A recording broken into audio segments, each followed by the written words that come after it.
హల్లెలూయా. యేసుక్రీస్తు నామములో అందరికీ హృదయపూర్వక వందనములు. ప్రత్యేకమైన సమయంలో ప్రత్యేకమైన రోజు యొక్క వాగ్దానంతో మీ ముందుకు వచ్చున్నాను. దేవుడు ఈరోజు మనం అందించిన వాగ్దానము యోబు 22వ అధ్యాయము 27వ వచనము.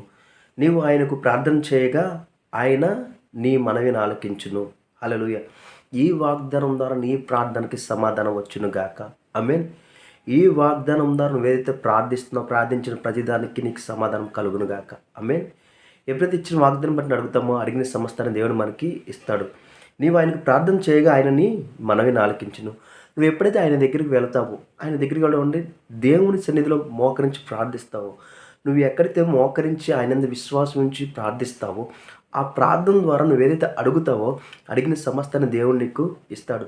నీవు బలహీన పడకూడదు, నీ ఆలోచనలు బలహీన పడకూడదు.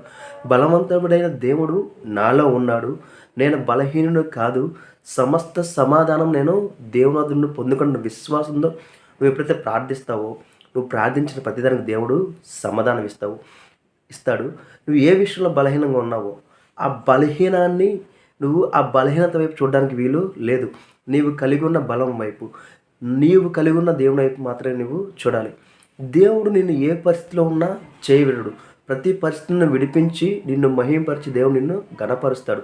ఉన్నతమైన స్థానంలో దేవుడు నిన్ను నిలబెడతాడు.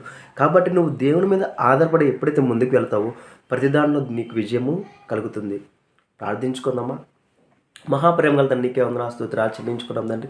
ఇచ్చిన వాగ్దానం బట్టి నీకే కోట్ల స్తుతులు చెల్లించుకున్నాం. ప్రతి ప్రయాణం తండ్రి మీరే తోడే నడిపించండి తండ్రి.